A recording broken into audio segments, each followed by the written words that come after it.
We're recording. Okay. Thanks. All right.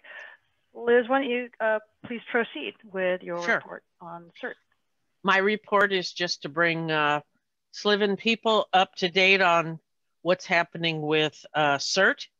Most of us here are CERTs, and if we're not CERTs, then we're going to be affiliated with the next reporter. We're multiply affiliated. Just want to let everybody know that the CERT Auxiliary meets on the second Saturday, excuse me, of every month. It's open to anyone who's a CERT who wants to attend. We're in the process right now of certifying more new CERTs using a very specialized procedure to get people brought up to speed to the degree that we think we can put them out with teams and have them have enough educational base to work with the teams. People have been very interested in what's going on with CERT, and especially after the fires. And yet at the same time, COVID has kind of crashed our prior system for training. So we are continuing to work with it and work with people. We just graduated 8 new people.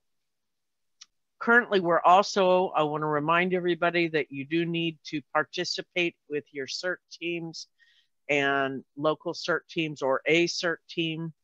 That's one of the conditions of your continued certification. Some of you may have certifications that are up for renewal. And at that time, the CERT Auxiliary is going to be looking at what work you have been doing and where you've been active. To that end, there are going to be some continuing education classes coming up in the next several weeks, certainly through the end of April. There'll be a class on triage, a refresher, or a class on utilities, and also on disaster psych. For finding where these classes are available, most of them are being done on Zoom or with some variant of that. You can go to the CERT Auxiliary website, which is Santa Cruz County CERT.org. So keeping up to date is important. Lastly, CERT is working with ARES on a joint radio exercise on April 17th at 2 p.m. Roberta's probably going to want to talk a little bit more about the details on that, but I did want to bring it up that this is happening and make sure that you got that, save that date, and we will be discussing it at our Felton area CERT call out in the beginning of April. So that's it. Dan, what can you tell us about from the realm of ARES? Well, yeah. Well, after having an entire year of events canceled, we're starting to see some events that, of course, we're in the beginning of the year were canceled, but some in the end of the year are still being planned. Newest one will be an active shooter drill, where they'll be looking for ARES people to do a perimeter patrol, and that's happening in the end of June. I haven't heard anything in the last couple of weeks, but I don't know if Rosemary knows anything more, but as far as I know, that's still happening. They'll also be looking for people to play victims, which several of us on the call have done before. The next thing might be the Fireworks 50 horse endurance race is still being planned for August, at the end of August 28th. And then the triathlon in September. So it looks like people are planning to start to return to normal events. So we'll get more information out. Best place to, of course, get that information is to attend the Aries meeting, which is the third Wednesday of the month. I'm just blanking on that. Third Wednesday of the month. So that's all I have. Thank you. Perfect. I'll go now to Jo Marie. Do you have things you can tell us about latest on our COVID-19 situation? Sure. We all know what's going on with COVID in bits and pieces, and we see different sources of information. I just want to kind of bring us back to a grounding point that Santa Cruz County is in the purple tier, which, no, sorry, I said that wrong. Red tier. To me, red is worse, but you know, I can't see me. But the red tier, which is substantially at risk, and we're planning on being in that tier for at least a minimum of 3 weeks, and potentially we can even, if our rates and things stay at the rate we're at or better, we're going to be going down to the orange tier. Orange, yellow, it's hard to see what it is on the map.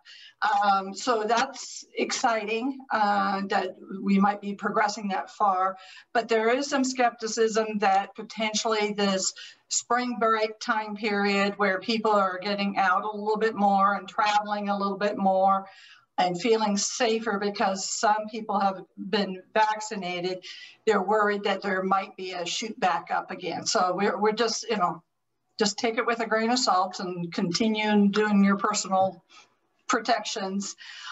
It's an interesting fact on one of the articles I read is they said there were already 20, where'd it go?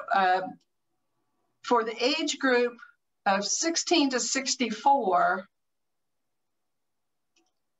they were saying that 24% were already vaccinated from that group, which was kind of an interesting fact because they just went basically a week and a half ago to that age group. So either they got in early or anyhow, I thought that was an interesting tidbit. And I do want to share my screen. I'm going to show you how there's a campaign at the state level of, you know, vaccinating the 58 is a slogan that's out there right now, which means the 58 counties in California. So I want to kind of show you where everybody is in their tier system. So I'm going to share my screen. Everybody can see my screen. It's map of California. Mm. Okay. Yep. So this just got updated today, because it's different than what I looked at last night. So I'm going, whoa, okay, different. We now have 2 counties, these 2 counties right here at the minimal risk or the lowest risk. So they're opening up a lot of in-person things. So it was 1 last night, now they went to 2, so that was interesting. And also look at us over here in Santa Cruz, and we're getting surrounded by the moderate risk. So if we kind of, you know, it looks like potentially that we may be able to get to that moderate risk tier as estimated by the 2nd week of April. So I thought that was a good news because Santa Clara just went today. They changed it to the moderate risk. So we're getting surrounded by the good stuff. So, however, you probably all saw the news or some tidbits of the information about they did have 2 people get tested, and it's one of those variant strains of the COVID that's now in our county. So stay tuned is what my message is about that. I did also hear last evening that one of the pharmacists that I am familiar with, he stated that there was going to be a vaccine clinic in Watsonville tomorrow with the hopes of vaccinating 2,000 people. But have I seen any advertisement about it? No. And I'm still one of the ones that want to get their first injection. So, and he was not aware of how the information was getting out. And everybody's scrambling always. I think those of you who have already been vaccinated could tell a different story on how you got the vaccine.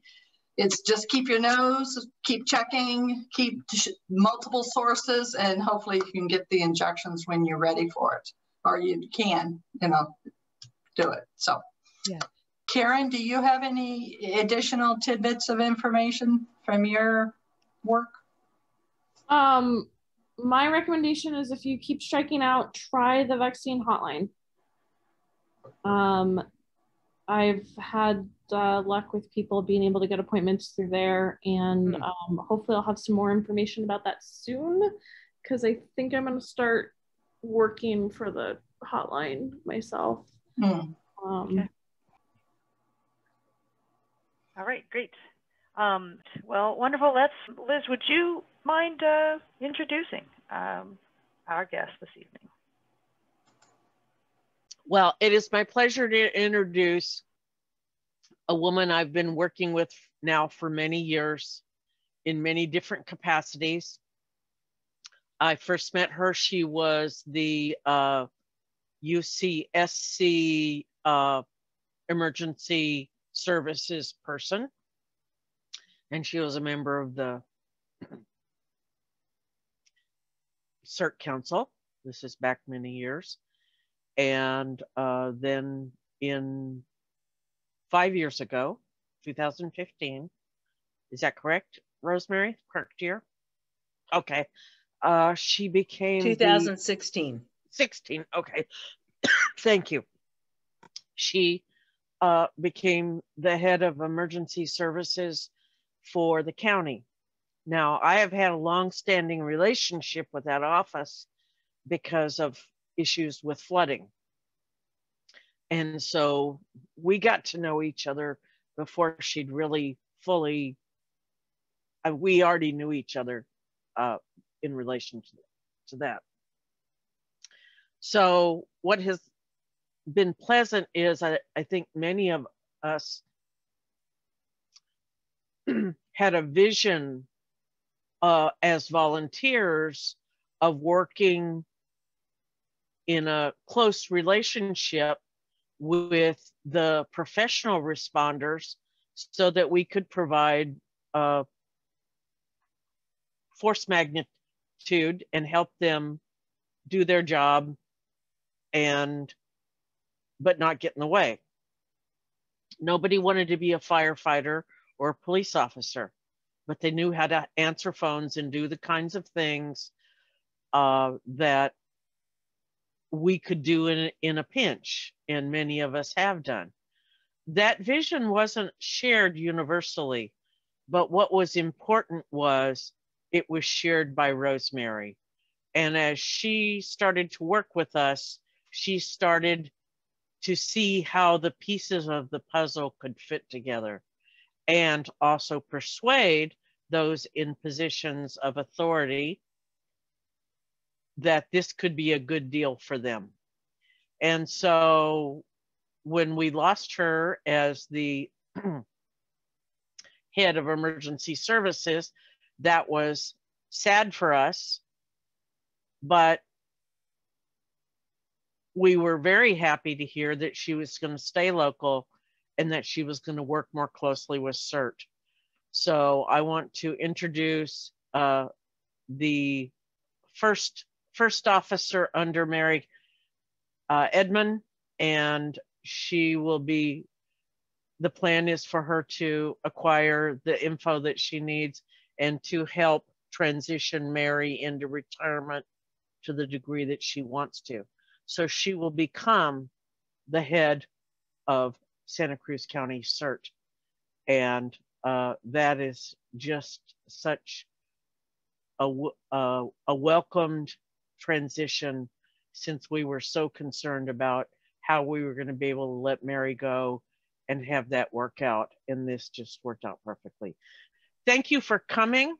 You're always very generous with your time. And I'm really excited about tonight's meeting. So good. Well, thank you for that introduction, Liz. And most of that's true. All the good stuff.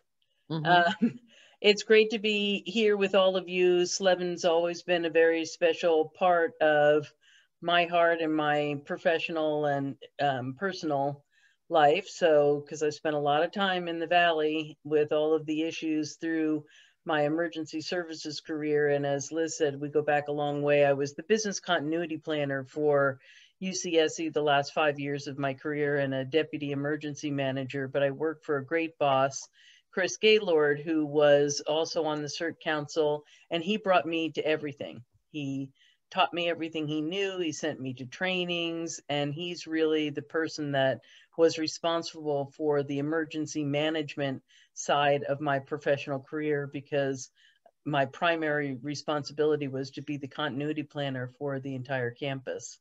So I worked on the campus for 23 years. I had many careers within a career, but the last 5 years of my career was spent with the fire department and in those two positions. And when Chris left to go to the Jet Propulsion Laboratory in Pasadena, I became the interim. And someone asked me that I knew at the county if I would meet the woman who was the director of general services that emergency services reported to. And I said, well, no, I'm not really looking for another job.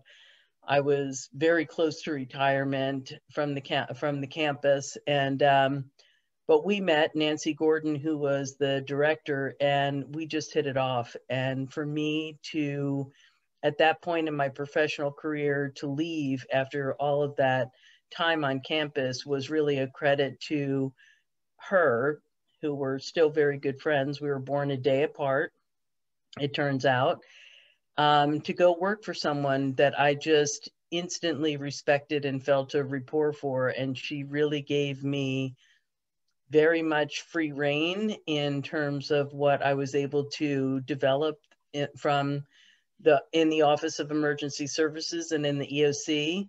And Paul Horvath, who did a great job for 8 years, was just understandably burnt out. He had no staff. He did everything himself. And when they moved to the EOC, the new EOC that's over at the Sheriff's Building, he had only been there, I think, 4 months before he took the job with the city of Santa Cruz. But he was really ready for something different. And he and I had worked together for many years before I came to work for the county. So it was just a really good transition for both of us. And because he really hadn't set up the EOC yet, I didn't really have to think about, oh, how will I make this my own and that type of thing. I really had a blank slate to be able to do that. So I was very fortunate. And as many of you know, because I've told this story before, but at 10 days after I was hired in January of 2016, I activated the EOC for the first time for our first declared disaster, which was flooding. And then we had a lot of things happen that year. That was my big foray into county government and in my new role. And then 2017, the worst winter we had in Santa Cruz County history in terms of the monetary damage. I think we had, whatever it was, 152 or 100 something, $125 million worth of damage, or actually I think it was closer to $150 million worth of damage. And then the damage in the city of Santa Cruz, which all of us who drive county roads know we're still recovering from that storm, okay? So I had already had a relationship with CERT. The CERT Council had fallen out at that point. And thanks to Mary Edmonds' leadership in creating the CERT Auxiliary in the interim, of being able to figure out a way of creating a nonprofit, a 501c3, where she could continue the work of CERT without the CERT Council really being active. And do all of you understand what the relationship is between the CERT Council and the CERT Auxiliary? I'll just tell you briefly. So the CERT Council or the Emergency Management Council, which is, they meet every odd month. The Emergency Management Council in many counties is called the Disaster Council. And it is a mandate of the state that every county have this entity. And the entity is really meant, and you can go on the county OES website, and there's a link to the Emergency Management Council, and it will tell you what ordinance it meets, what requirements, who the players are, and why it exists, and what kinds of things that they do. Well, the CERT Council is part of the Emergency Management Council. And it had been very active when there was a lot of money. And so it kind of lay dormant. It still had a placeholder kind of thing, but the CERT Auxiliary really became the active arm of CERT within the county. And it was really through Mary's leadership, but many people who worked together to make sure that CERT stayed alive in Santa Cruz County. And then fast forward, I think maybe 3 years after Mary had started, or 2 years after it, then I became the emergency manager for the county. And it's timing. Timing was really everything. There was just time and interest in bringing CERT back and talking about how it could be better integrated, restarting the CERT Council, and so on. So that's really, the CERT Auxiliary just served as, again, that kind of grassroots placeholder for CERT until the CERT Council became active again, and it's been active for about 4 years now. And Bob Gray is the president. You know, your Felton Fire Chief is the president of the CERT Council, and it's made up of all the members of the fire branches of which the teams are located geographically. So Mary retired from the Pentagon, as many of you may know. And so she's probably been as busy as a retired person as she was when she was working. And she really, she wore all the hats. And so before I was laid off from the county and then retired, I told her, you know what, I'd like to volunteer for you. We'll do something. So then when I lost my job, she said, oh, well, I've got a job for you. So I agreed to shadow her for this year, and then as her assistant, and then with the idea that I would take over for her in January 2022. So we're working on that right now. And through the CERT Auxiliary, and I hope all of you who are CERTs pay attention to the positions that we really want to fill within that CERT Auxiliary work group in leadership positions it's very much an ICS structure where we're trying to fill like planning chiefs and the PIO and logistics and safety and all the things that you would see in kind of an EOC org chart or OES org chart, so that she can feel comfortable in delegating a lot of these responsibilities and pairing people up. So it's not just one person doing it, but people who aren't working anymore that don't want to be tied to a specific schedule or have a lot of things, you know, to do on their plate. There's a lot of room for positions and people to volunteer in those leadership positions. So if any of you have any interest in that or questions about that, certainly contact myself or Mary and we can talk you through that. So in August of 2020, after we had been in the pandemic now for a good 8 months, because as emergency manager, I was working with public health since late February of 2019 about what was going on in other parts of the world with this coronavirus that we knew was going to be heading our way. And we're pretty certain of that come December. And by January of 2020, we had an incident in WebEOC called the coronavirus before it was even called COVID-19. So I'd really been tracking it and thinking about it and how we were going to respond as county and what were we prepared for and so forth. And we're not strangers to pandemics, right? I mean, we've had H1N1, we have had, I think we've even had some cases of SARS in the county before. I mean, anyway, we've had terrible health things that have happened. This obviously crippled us worldwide, something we haven't seen before. And we also didn't have any precedent for the type of human behavior that we saw worldwide, and particularly in the United States. So it's just been a very interesting time, and it's not over, right? So in early August, we had been suffering as a county financially, as well as many other places in the world had been suffering, and they decided to eliminate my position to save money and move the Office of Emergency Services under the county administrative office and move the operations over to, well, operations, without me, it was Karen Adler, to, let's get serious, not a big operation, to the county building. And they were just going to deal with the emergency services part of it that was my function as other duties as assigned, and just delegate them to people as things came up. And I think the plan was that it was one of these plans, let's hope nothing happens, because it doesn't seem like she does a lot of stuff, meaning me, in that function. So I think any of us could probably do that job and everything's going to be okay. And 10 days later, the fires happened. So there was definitely what I would call a come to Jesus moment in the government building. And I happened to be on vacation, and things were rough for me in that time period right in there, and I wasn't being treated very well. And I had been isolated for 8 months, and my daughters were coming to visit, and I told my boss, I am turning off my phone, I am turning off my laptop, and I'm disengaging because I will go crazy if I don't have some respite from this. And the fires happened.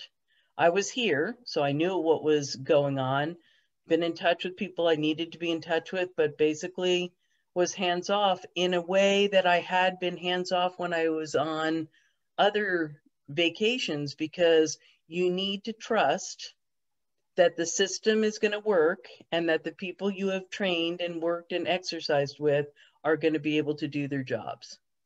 So, COVID environment, right? There were maybe 5 people in my EOC at any given time up to that point. And I came back and there were more than 50. I had a moment of like a little brain implosion, like, how could there be this many people in one place? I don't even know who these people are. We're still in COVID. What is going on? So there was a lot of chaos, I would say. And maybe for some of you that had responded and worked out the fairgrounds and different things, kind of felt that. Somehow it just felt like all of the training and the exercises that we had all done together and we all understood to be the system somehow fell apart. I don't know really why that happened. I think they just were reacting to things rather than, hey, let's just take a minute like we do in emergencies and get ourselves set up, get our intel, figure out what's going on, and then act accordingly. So that was in August, right? Mid-August. Still, I was not going to be offered my job back. And in the meantime, they offered me a retirement incentive, which meant that my medical insurance would be paid for a year, which was, I couldn't retire if somebody didn't pay my medical insurance for a year. So under the layoff situation, I would have just had to apply for another job within the county and hang out for a year until, because I was just a year ahead of my retirement.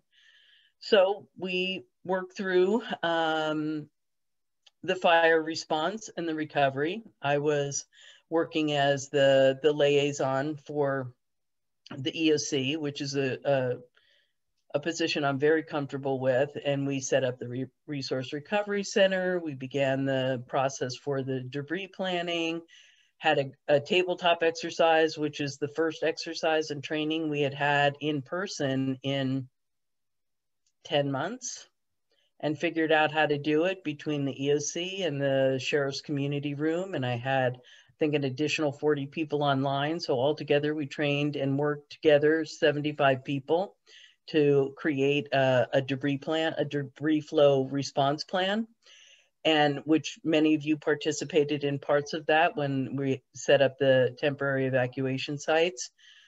And then my last day in the EOC was December 22nd. And my first official day of retirement was December 29th. Well, you remember we were completely locked down then. So I went from working 14, 16-hour days to basically being locked down in my house. First Christmas I ever spent by myself. Just this kind of a surreal thing. So I went to this abrupt stop, and it was really hard. I mean, I don't think I had realized how much stress or anxiety I was holding. Maybe anxiety is not the right word, but stress I had been holding for all those months. And now being on lockdown and isolated, and I'm not working. And I've always worked. I've worked, you know, more than half my life. And so it was just a very strange transition, and trying to understand I've always volunteered. So besides the volunteer that I was going to do with CERT, I have other volunteer things that I've done throughout my time in Santa Cruz County. But you're not going anywhere, you're not doing anything, so you're not really active in those roles anymore. I had a hard time. And public health asked me if I would come back as a retired annuitant and work for them as their community liaison for the public health team. Mimi Hall, Gail Newell, Jennifer Herrera, just what I would consider the dream team. And I said, well, I don't know, I haven't even really officially retired when they started talking to me about it. And I'm not really sure that would be a great team to work with, but I'm not really sure I want to do it. Anyway, come January, I said yes. And I filled out the application on January 9th. And then I never heard anything from them again. Meanwhile, my former boss at UCSC said, so would you think about taking a consulting job up at UCSC part-time? And I said, well, what would I be doing? And she said, well, the main first thing that you'd be doing is setting up all the logistics and the operational stuff for a campus COVID vaccine clinic. Oh, hell yeah, sign me up. Positive project, great group of people. Basically going back home. I loved that campus. I felt so welcomed and appreciated, and just, again, to be part of such a positive project. Never see so many people come and so happy to get a shot in your entire life. I mean, it was so bizarre to see that.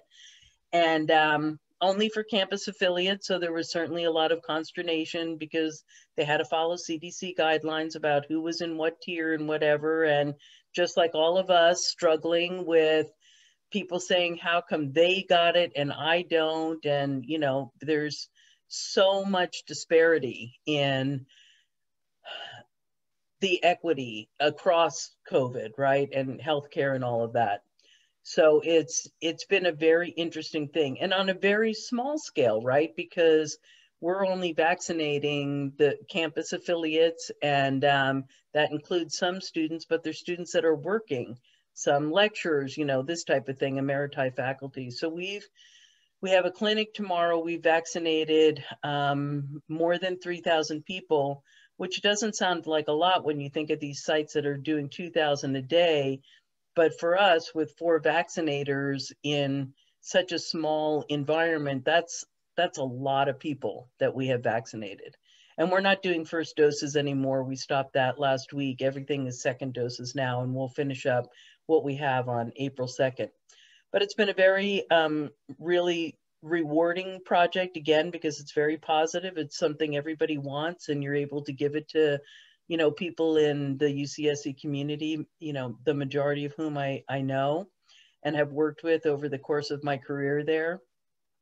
And then I'll be helping with their resumption planning for the fall and working on helping them document their after action, which it's interesting because we don't really have an after action for COVID because it's going to be going on into 2022, but at least a snapshot in time of what they have done up to this point that I think is going to help inform what they're going to do for their resumption planning and become like a template for what they'll do for something like this in the future. Because as all of us know, with the fire, you know, what we evacuated over 77,000 people countywide. They evacuated the entire campus. That's the first time that's ever been done on any campus.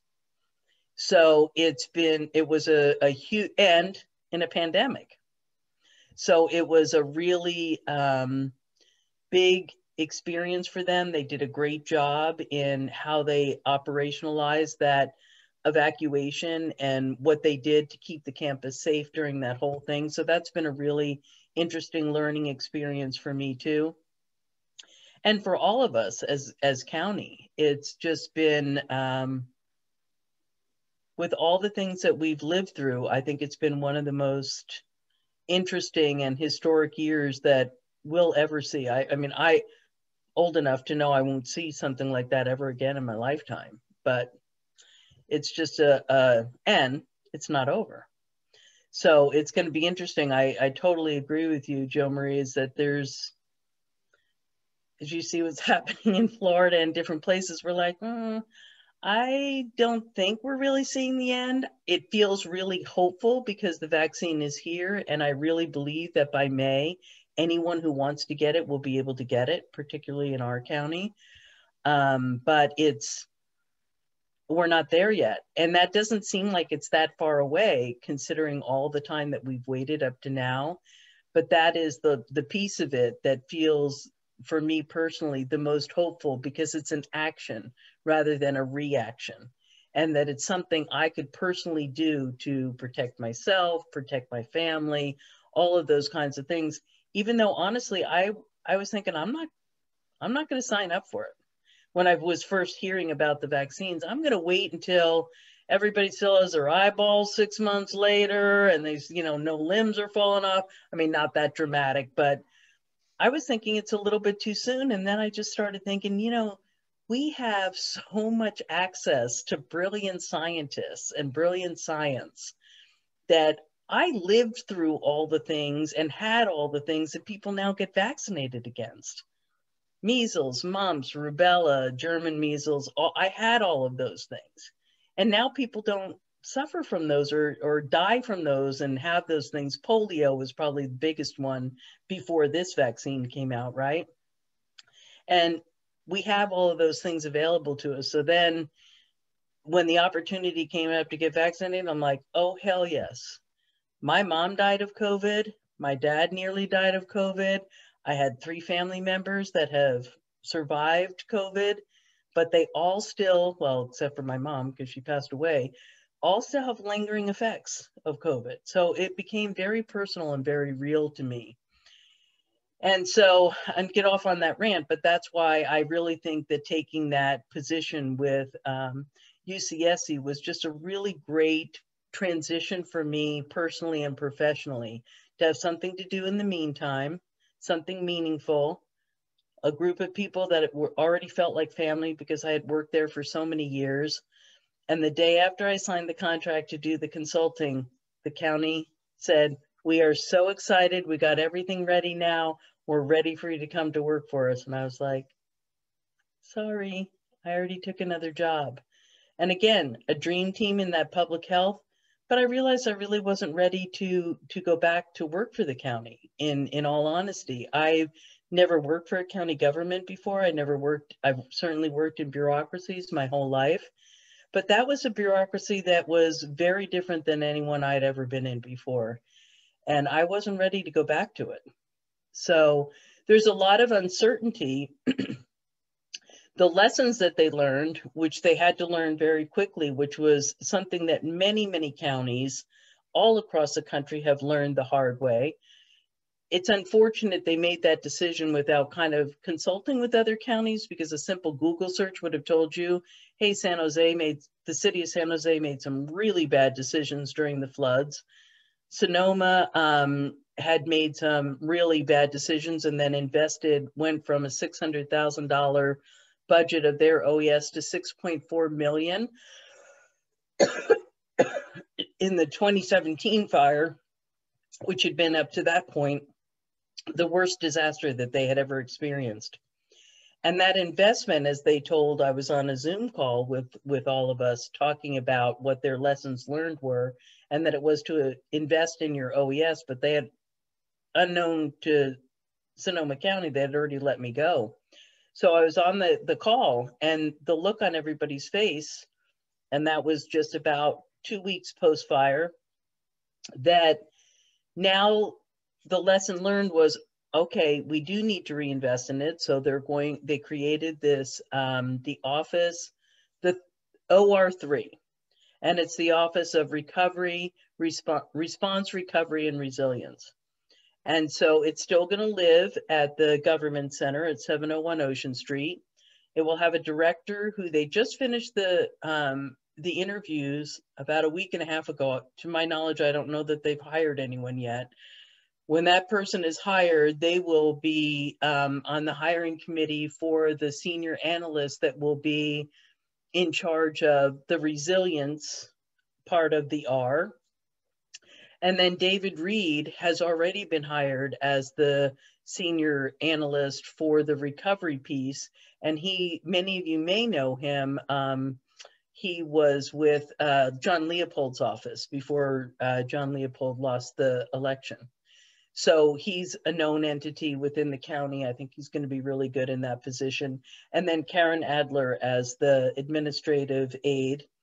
And then there will be a deputy county administrative officer who will kind of oversee that department.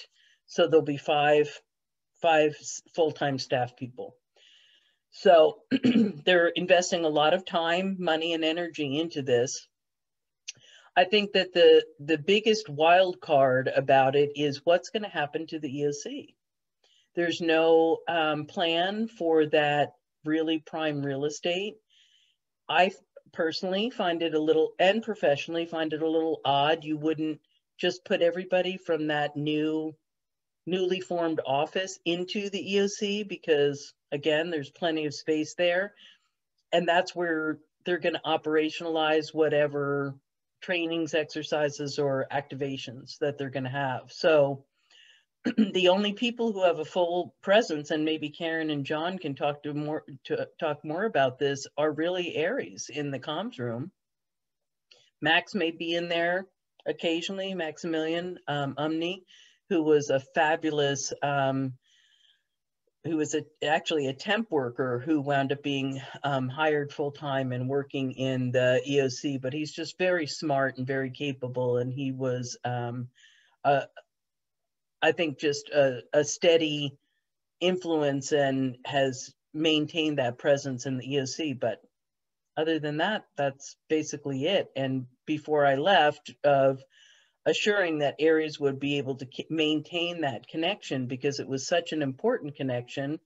We had just gotten the Aries activation policy endorsed by Fire, Law, and OES. So that was really a great accomplishment because we had been working on that for a while.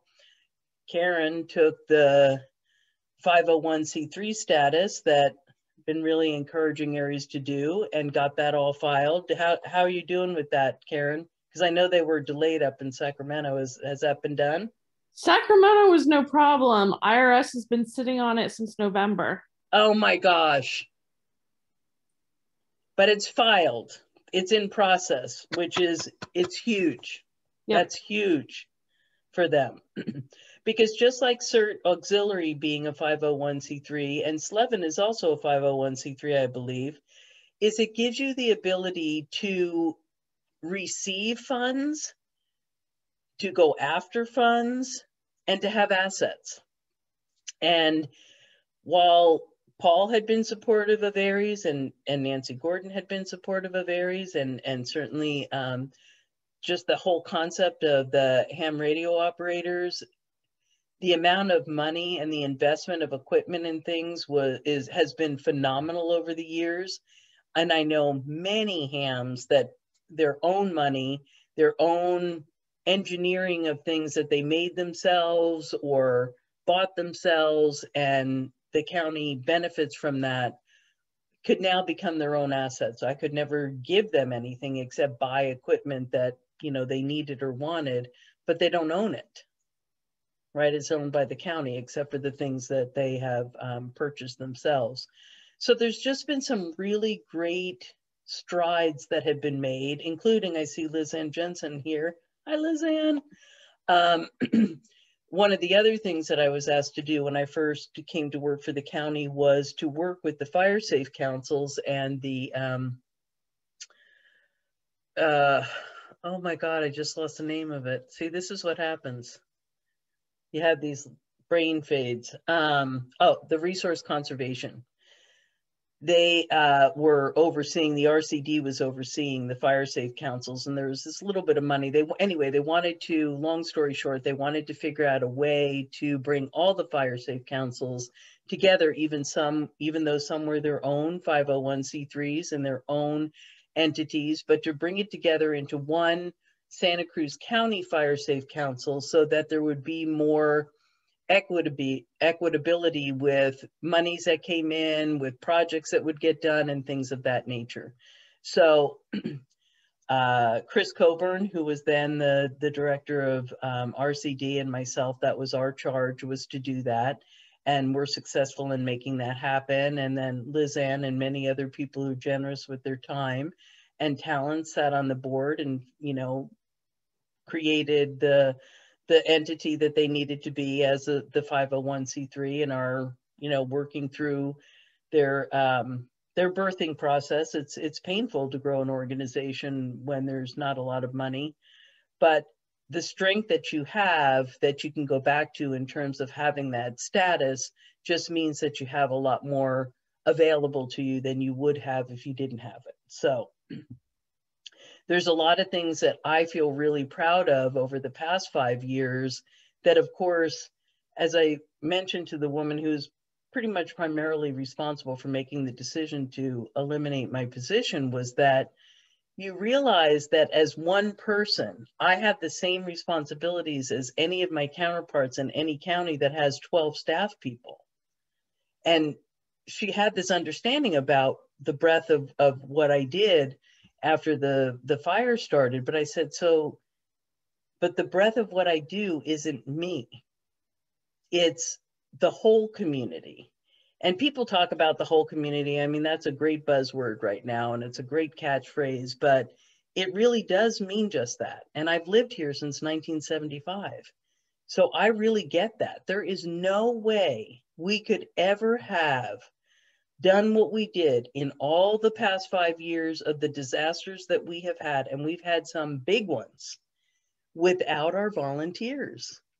I've been the volunteer in those disasters, and the earthquake and the floods in South County and all the rest of it, and when Love Creek happened.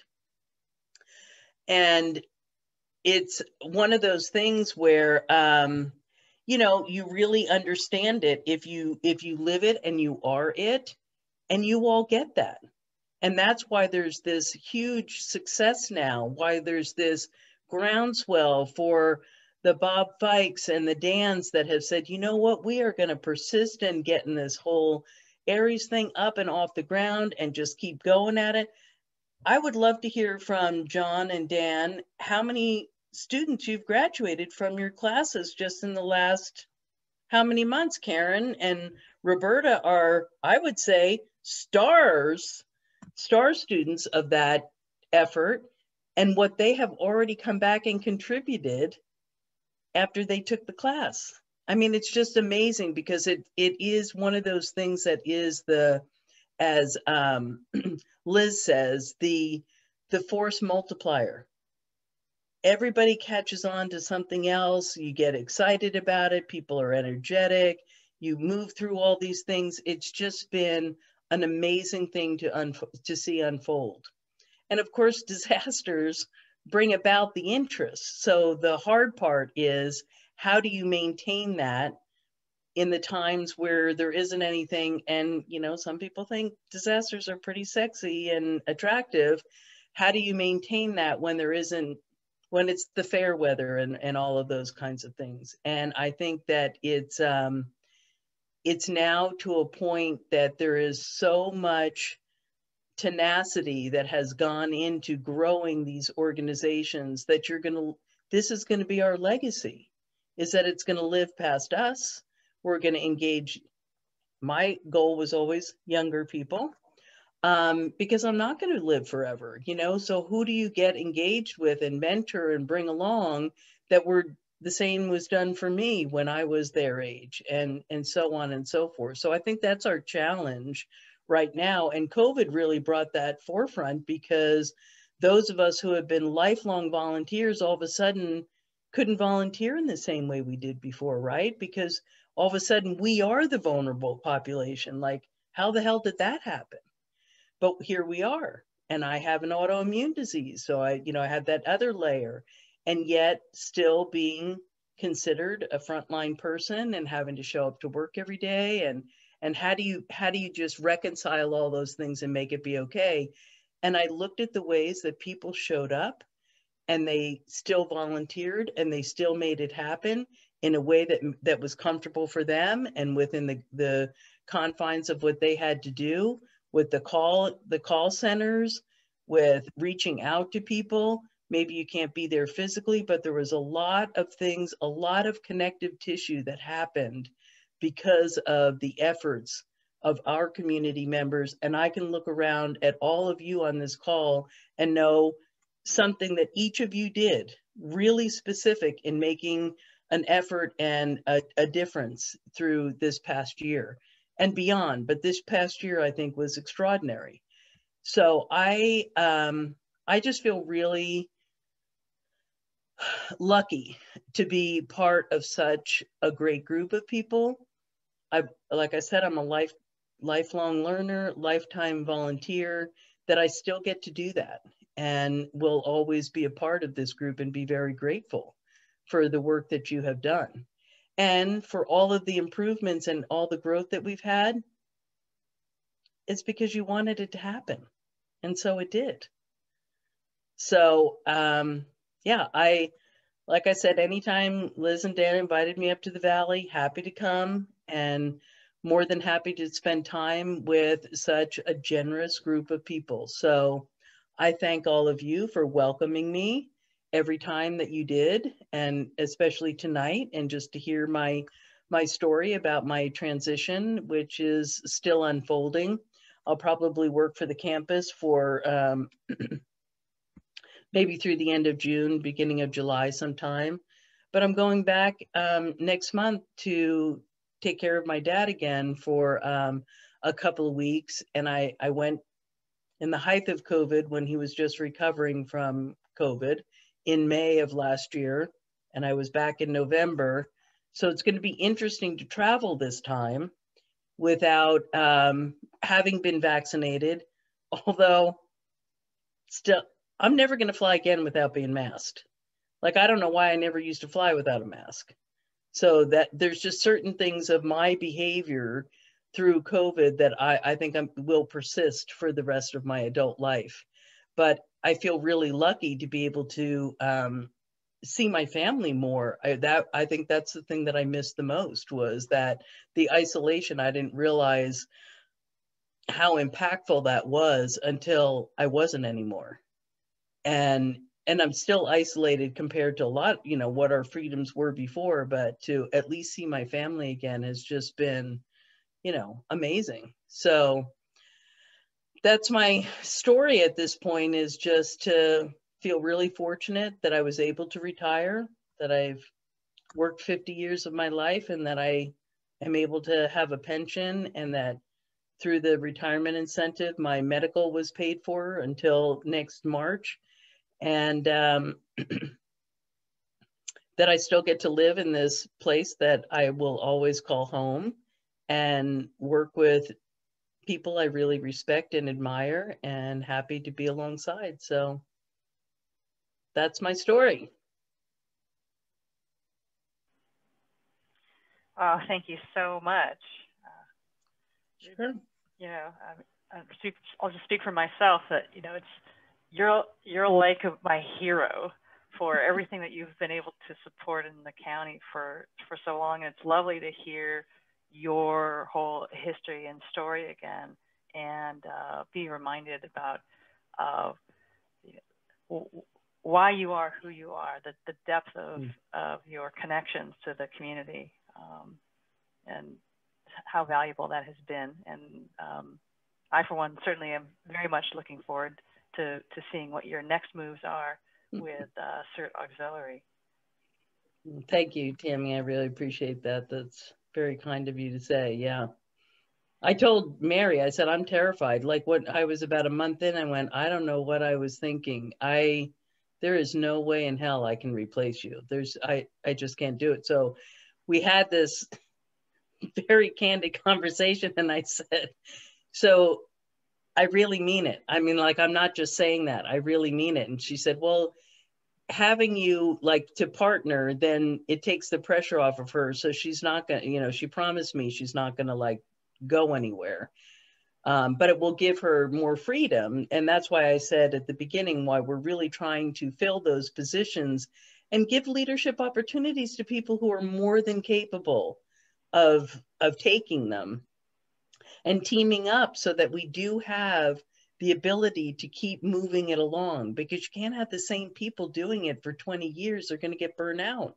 And we weren't young to begin with when we started doing this. You know what I'm saying? It's like, you know, so I don't say we're old, but we're certainly not on the younger spectrum. So it's nice to see that we could bring other people in and bring opportunities and to team up. So it does take less pressure, takes that pressure off of the primary person and all those kinds of things. So I hope you will all consider that plea and step up, because I see many capable faces in this gallery. So again, there's a lot of opportunity there and a lot of growth opportunities there. And we can't do it unless everybody steps up. So that's my next plea. We're all standing on the shoulders of somebody who came before, and now it's time for somebody to, you know, stand on ours and move it forward. So I see you. I'm sure a lot of people in this meeting shared my feelings of frustration and futility when we heard Rosemary's position at OES had been eliminated, and the rebound of glee and delight and relief when we learned that Rosemary would be taking a leadership role in CERT.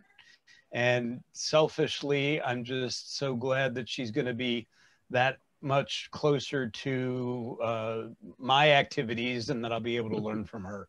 So glad you're involved, Rosemary, and that we're going to continue to benefit from your intelligence and wisdom and depth of experience.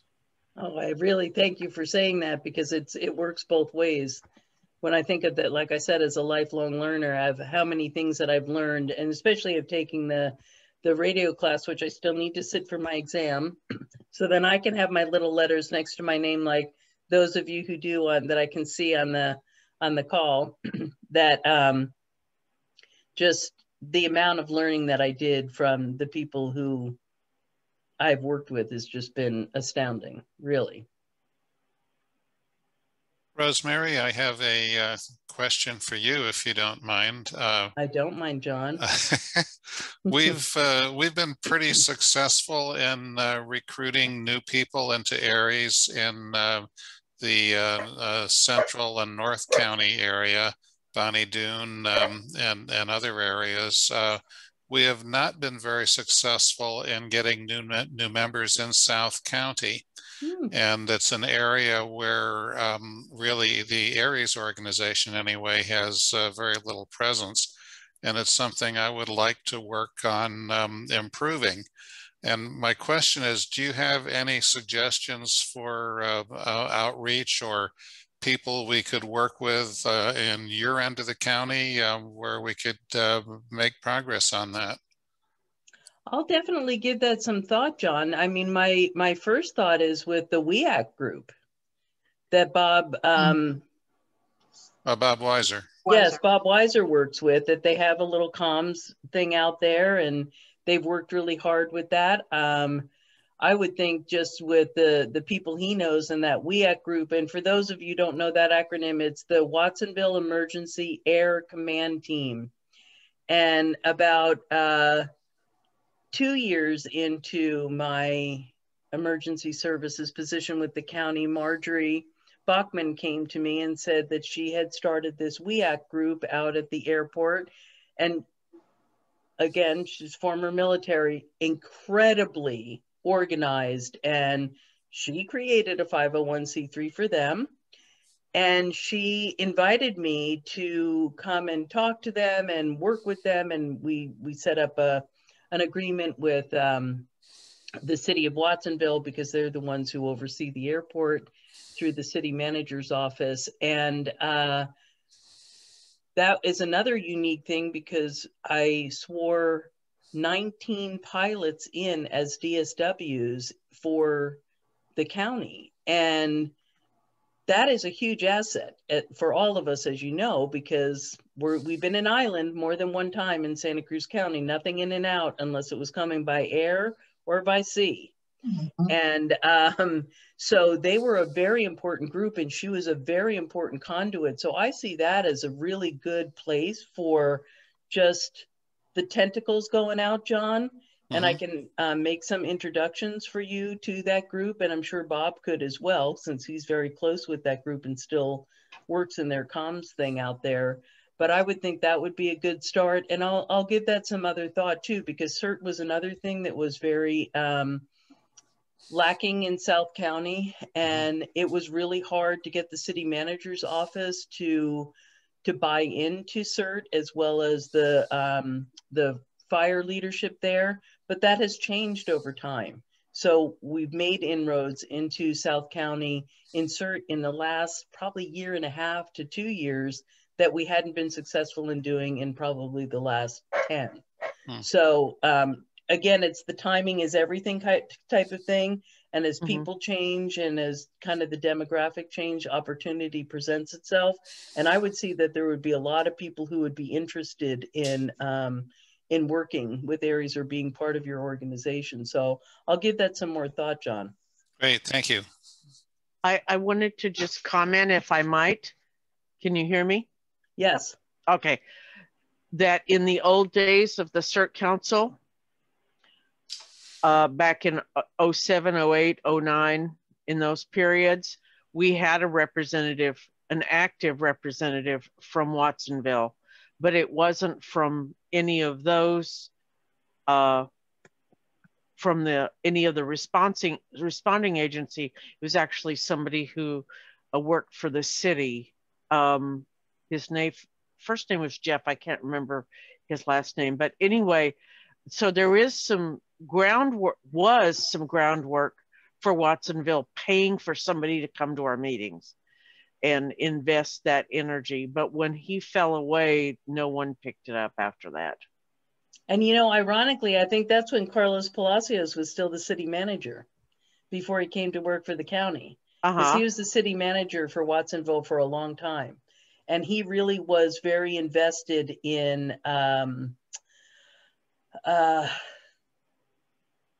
activities and training and ICS and all of that kind of stuff. So that was probably the connection at that time. And then they just had some different leadership styles, and Matt Huffaker and their leadership now is much more in tuned, I think, to creating those opportunities again. And so anyway, there's been more activity.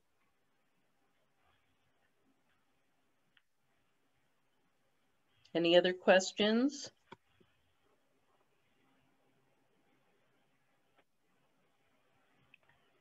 Hi, how active are you with CERT right now? Is that like something you're thinking of in the future, or are you actually doing some organizational work at the moment? I'm doing some organizational work at the moment for CERT. For Mary, we're working, we just actually recruited a PIO. Tracy Takeuchi, who's in the Live Oak area, is agreed to be the public information officer for CERT. So you'll be seeing a little bit more of a social media presence with CERT out into the future. And the hope was for her that, and looking for somebody to team up with her as well, that can create communications and messagings that will be uniform across all of the CERT team leaders. So everybody gets the same information the same time, creating a better organizational structure for how people sign up for volunteerism and things like that when we have activations like we did at the vaccine clinic, like we did for the door knocks for the debris flow education campaign, those kinds of things. So there's subgroups within the CERT Auxiliary that are working on those things, as well as coming up with the leadership things. So oh my goodness. This is, you know, and I always prided myself being so good with names. It's making me crazy. From Boulder Creek CERT, Liz, you're going to help me with this. Bill Monroe. Bill Monroe. Thank you, Bill Monroe. I could tell you exactly what he looked like, what he wears and everything. Could not think of his name. Bill Monroe. He is logistics. John from Scotts Valley is the safety officer. So we're building out those things. David Sonnenberg, who I also worked with a lot up on campus, he's from Live Oak, and he's going to be the financial officer and help. He's shadowing Mary right now with some of the finances and the books and things. So really just trying to bring those things together, and all the things that Mary did on her own, we're working together. As a matter of fact, Roberta had a great meeting the other night. I think it was Monday night. Liz, you had the meeting while Roberta's on the thing. So she, very thoughtful, intelligent, oh yes, questions about their upcoming exercise and activation. So Mary and I talked today, and we'll be responding to that in the next day. So as things come up of her basically trusting that we're going to work really well together in coming up with the messaging, the organizational structure, the delegation of things, and that kind of a thing. And then just using me for some of the, you know, honestly, for some of the inroads that I have with the inroads that she has is just a good match. So that's where we're working, Jo Marie, in terms of that. The volunteer stuff, again, the in-person thing, it just feels weird in some respects. So we're really trying to reconcile, especially she and I both have an autoimmune disease, is to just really think about what are we feeling safe about doing, and how are then we being able to be effective leaders and still be, you know, active. So that's where we're at right now. I have a real CERT badge. I haven't had a CERT badge in a long time. So it felt good to get my CERT badge. Gary made that for me special. The EOC. Did you have to get did you have to take a IS 317 to get it? I had to take wink. I have had more ICS trainings than I could shake a stick at, but yes, I know. I did have to go through my qualifications. I said to Mary, I go, hey, I got to be like everybody else. Let's go through all the things that I have done before you give me my badge. Because Gary was going to make me my badge before I left. I go, oh no, that's not how it works. So Mary had to swear me in. We did it the whole. Good. We were legit. Well, you need to get your radio license so you can get a DSW badge for your... Exactly. And more important, what is going to be my call sign? Yeah, you know, we're starting up a new class on next April, was April 12th? Yeah. Mm-hmm. Well, I had great instructors, Dan, and you were one. I just need to sit for the test. Yeah. Well, that we're doing online now, so it's easier than ever. Okay. I just got to get off my butt and do it. Refamiliarize myself. As far as your call sign? Yeah. You'll just get a signed one. Right. I remember from the class. Okay. But there is a process with which Dan is familiar for getting a vanity call, because he got one for me. So A hand from Jen and then Bruce. It's in the chat. Never mind. Very good. Bruce. Yeah, Rosemary, I was wondering what floor in the county building is the EOC located now? So there's no EOC in the county building, but where that office, that OR3 office that they have created is going to be on the 5th floor of the county building. And it's in the wing of the county administrative officers suite, which is just adjacent to where the Board of Supervisors suite is. They're all on the 5th floor there. Mm-hmm. And the EOC is still physically located at 5200 SoCal Avenue, which is on the 3rd floor of the Sheriff's Administration Building. I thought they had moved that. No. No? Okay, good. No, it's still there. It is such a great facility. I can't imagine where you would even move it. So for most of you will remember that first it was at the basement of the county building during the earthquake years, right? And then it went to De La Viega, which is where NetCom, our regional 911 is located.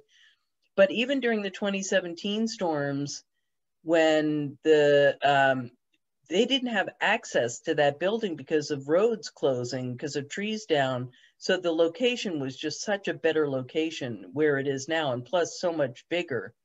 But when the city took over, the city of Santa Cruz took over the old EOC, it was great because Paul had been there for years. And now they had a hot EOC because they used to operate out of the Santa Cruz City Police conference room. That was their EOC. They never had a traditional EOC for the city of Santa Cruz until they took over the lease at NetCom. So that does still exist up there. And then the EOC for the county is in at the Sheriff's Administration Building.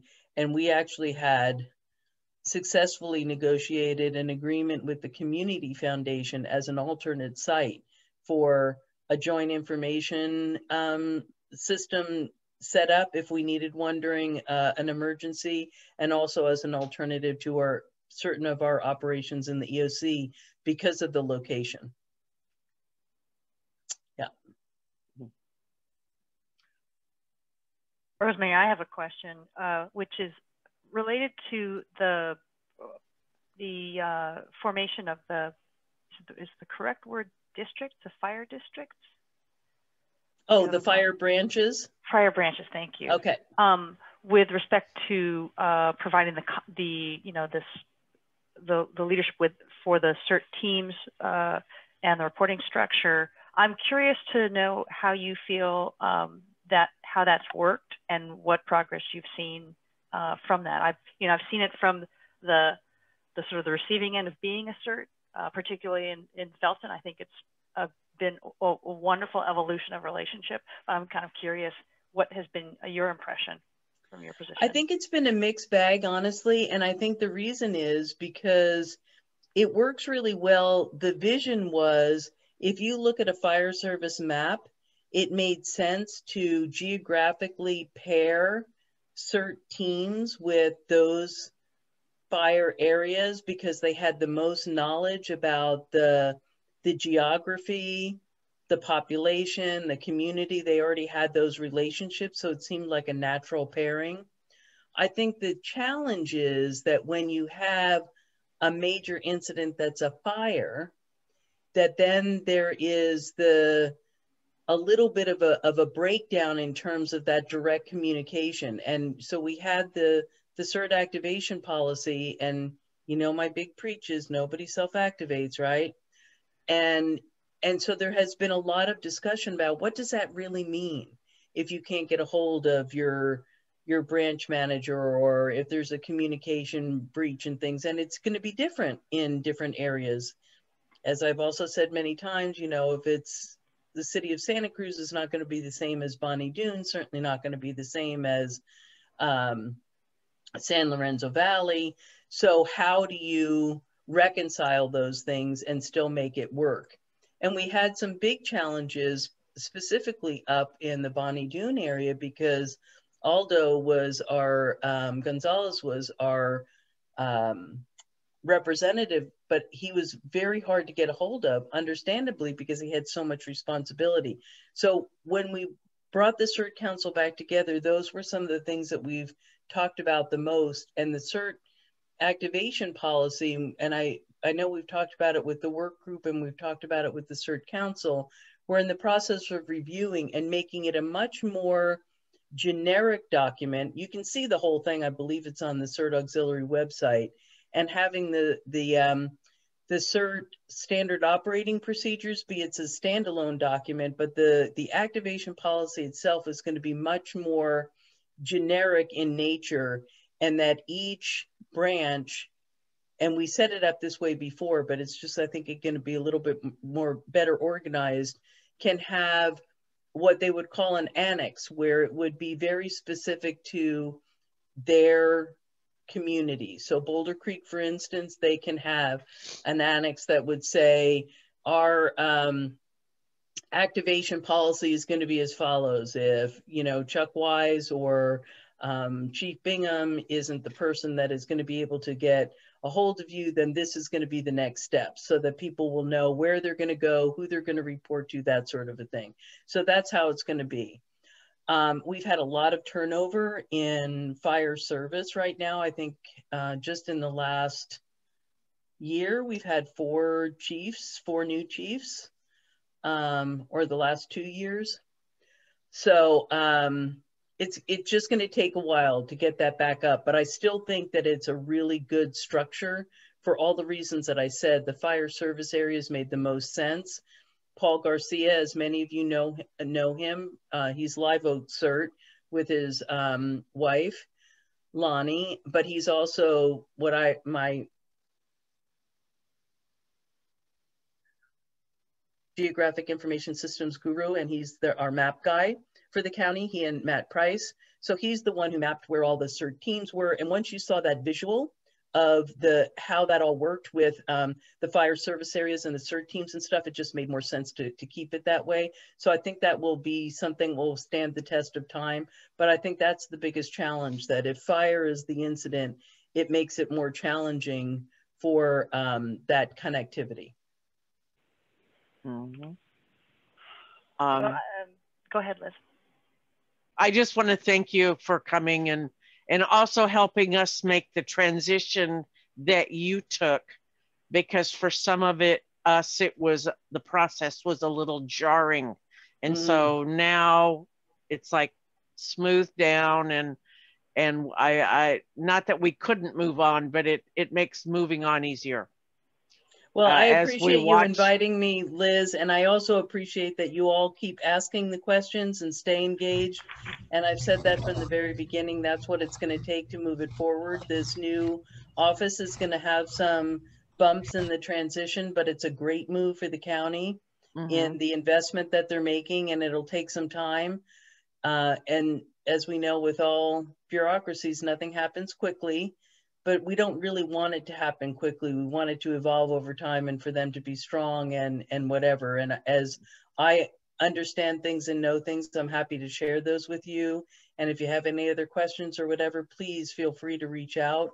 Liz has my email address, and you're welcome to contact me. I would love to hear from you. Have always appreciated the support, especially when it was, you know, was a painful transition for me at the end there, and it just felt really good to have the support specifically of my volunteers as I walked out the door, because that's where my greatest respect and pride is in the work that I had done. So it means a lot to still be connected.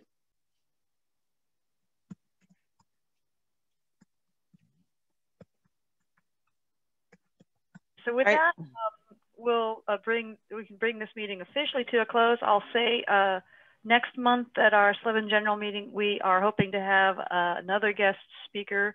We hope it will be Chief Aldo, actually. Yes. Oh, awesome. Yes. So good. Well, invite me, because I'd love to hear it. He's always entertaining. Well, now that we have your proper email address, we would love to add you to our mailing list. Thank you all. Everybody.